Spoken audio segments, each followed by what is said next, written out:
Hi, my name is Felicia and Ryan, and I am a fashion stylist. I can't do this.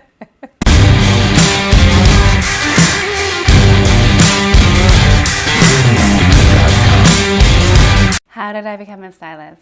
So I knew I wanted to be a stylist when I was a kid, and I didn't know that job existed. I grew up and still didn't know that job existed, but I knew that's what I wanted to be. So I went to school for fashion design. At the time, there was no school for stylists. There were no courses, there was no formal education, there was nobody around me that knew what they were doing with styling. So I went to school for fashion design. I learned so much about garments and fabrics and the cuts and body shapes. And as soon as I graduated, as soon as I left design school, I moved on and I started styling. And here I am.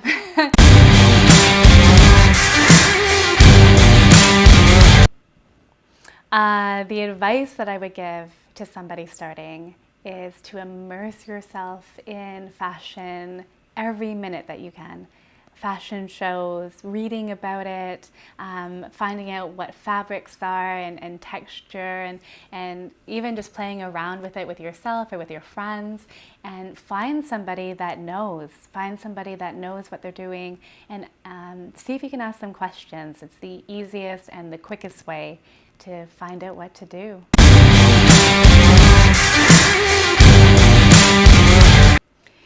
In 3 words, my styling is edgy, I would say, capricious, definitely, and functional, always.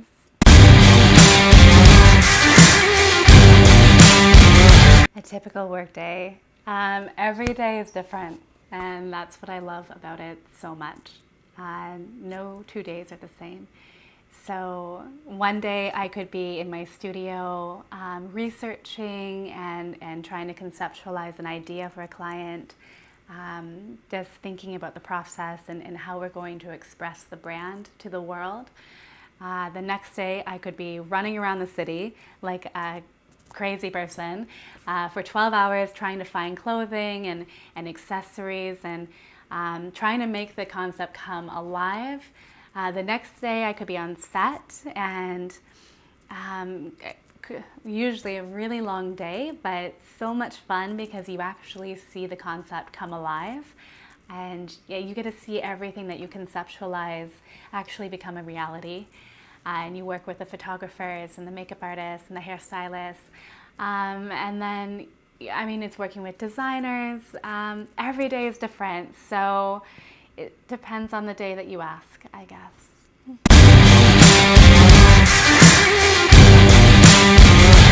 My first fashion memory, maybe not my first fashion memory, but the most memorable one that I have is reading this book, and on the cover was a girl, and her outfit spoke to me, and I remember thinking, this is it.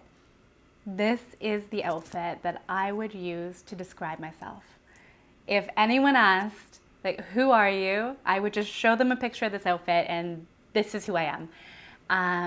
That was the moment for me that I realized the emotional connection between clothes and clothing and our self-identity and how important it was, and just obsessed with that idea.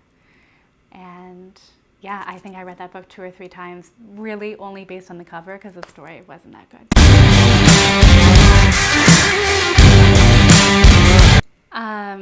So I love all the brands that I work with. I love working with brands that are finding their own identity and trying to communicate that to the world. It's such an exciting process. And I'm really lucky to be a part of that and to work with brands that are trying to find their own voice, and they're either rebranding to really communicate that or changing things up. So those are my favorite brands to work with. But an already established brand would probably be either Gucci or Dior, because they have such a great connection with clothing and and self-identity in their campaigns. I really love how they combine art and commerce.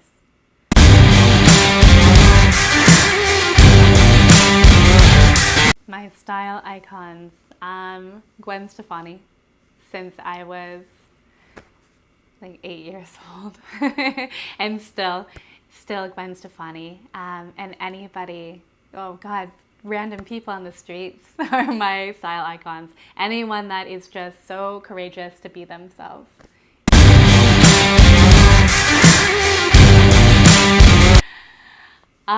My favorite shoot has to be one that I did around my house. It was for Felicia, and we shot everything around my home.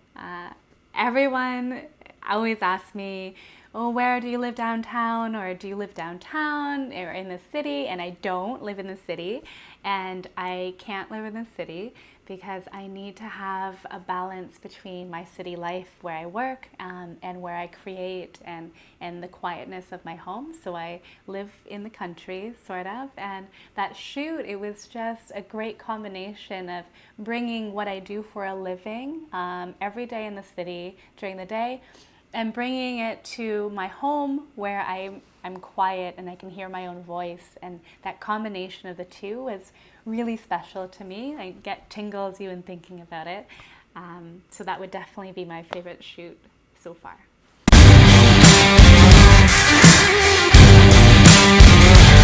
The most fun part of my job, wow, every day. Wow, it sounds so corny. Every part is the most fun. Even the bad parts are okay because I am so grateful to do what I love that when I'm doing the bad parts, I remind myself, yeah, but the good parts are so good, so this is okay. Except for interviews. Those are the worst parts.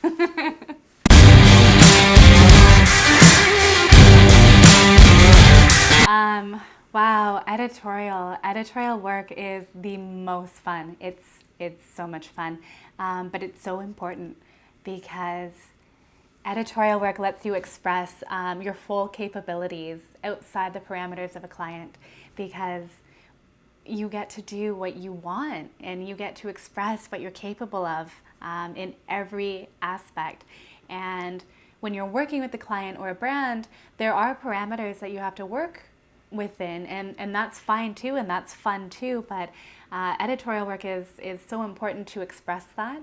And you think that you're going to start out just doing editorial work, but you quickly realize that everyone does editorial work throughout their whole career, because you're always changing as an artist, and you have to be able to express how you're changing and how you're growing and how you're still learning, 5 years in, 10 years in, 15 years in, that you have new ideas and you need to express them. So editorial work does that for you. And actually, clients hire you based on your editorial work a lot of the time.